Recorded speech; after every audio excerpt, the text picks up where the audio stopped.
Hello everyone, welcome to our Open the Book Assembly. My name is Wendy. I wonder, can you think for me? What is the best present you've ever received? What about the biggest present you've ever received? Do you know there are some presents that are so big that nobody notices them? They are so huge that actually they are hard to see. The only way to see these presents is to go back when they were given. Today we're going to do that. We're going to go right back to the beginning. So let's open the book. In the beginning, when God created the heavens and the earth, there was nothing. The earth was empty, just a roaring ocean in darkness. But the Spirit of God was moving over the water. Then God said, "I command light to shine." And light started shining. God looked at the light and saw that it was good. He separated light from darkness and named the light day and the dark night. Evening came and then morning. That was the first day. Then God said, "I command a dome to separate the water above it from the water below it." And that's what happened. God made the dome and named it sky. Evening came and then morning. That was the second day. And then God said, "I command the water under the sky to come together in one place, so there will be dry ground." And that's what happened. God named the dry ground land, and he named the water sea. God looked at what he had done, and he saw that it was good. Then he said, "I command the earth to produce all kinds of plants, including fruit, trees, and grain." And that is what he did.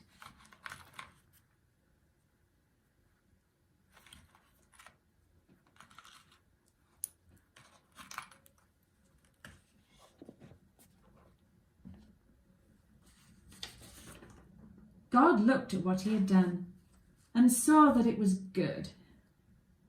Evening came and then morning.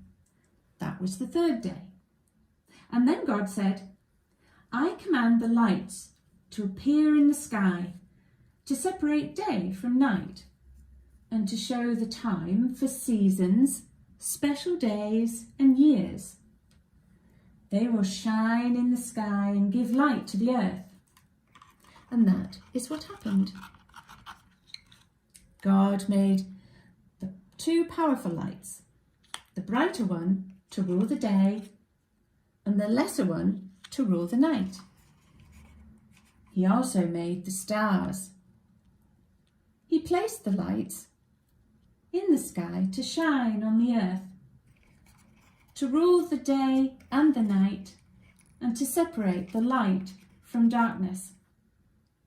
And God looked at what he had done and saw that it was good. Evening came and then morning. That was the fourth day. And then God said, "I command the sea to be full of living creatures and birds to fly in the air." And that's what he did.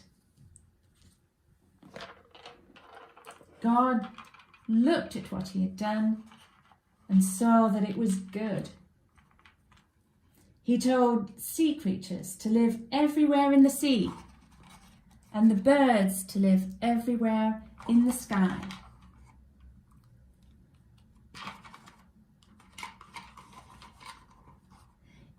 Evening came and then morning. That was the fifth day.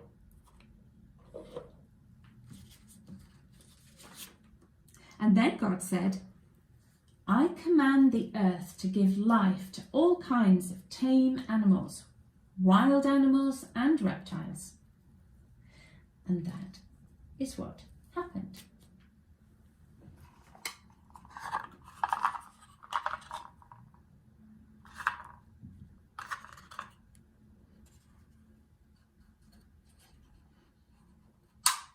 God made living creatures to run and jump and skip and hop and creep and crawl in every corner of the world.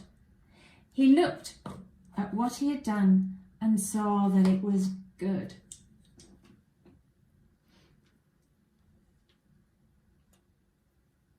And then God said, "Now we will make humans. We will let them rule the fish, the birds, and all other living creatures." So God created humans to be like himself.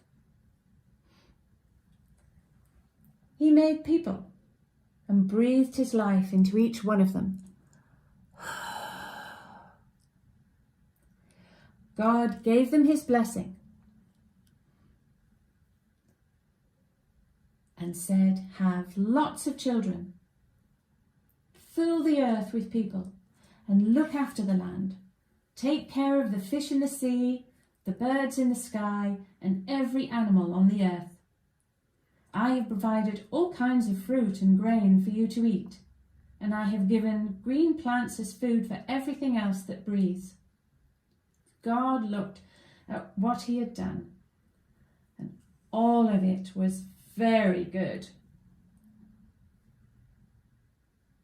Evening came, and then morning. That was the 6th day. So the heavens and the earth and everything else was created. By the 7th day, God had finished his work. God blessed the 7th day and made it special, because on that day he rested from his work.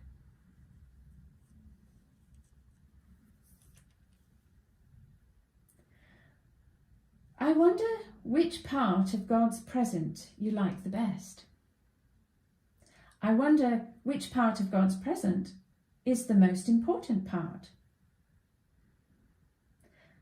I wonder if we can leave out any part of his present and still have all the present we need. I wonder what would happen if people began to destroy some of the creatures that swim and the birds that fly and some of the animals and the reptiles. I wonder what would happen if people destroyed some of the plants and the trees. I wonder what would happen if people messed up the water.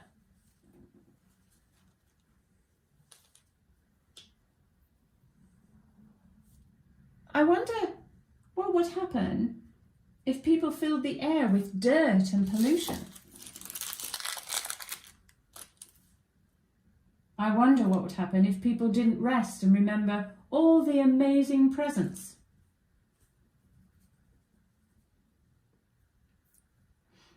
I wonder what would happen if people chose to live in darkness rather than light. I wonder what would happen if people turned away from the light that all light comes from. I wonder what you would do to put right all this mess. I wonder what God would do if his present got spoiled. Well, God knew that all those things would happen, but he also knew how to mend all that had been spoiled. Join us over the next few weeks as we tell you more about God's rescue plan in the form of his Son. Now, I'm going to say a prayer, and if you want to make it your prayer, please say Amen at the end after me. Dear God, thank you for all the beautiful things you have made. We are sorry that we sometimes do wrong things and don't appreciate your present to us or look after it as we should. Amen.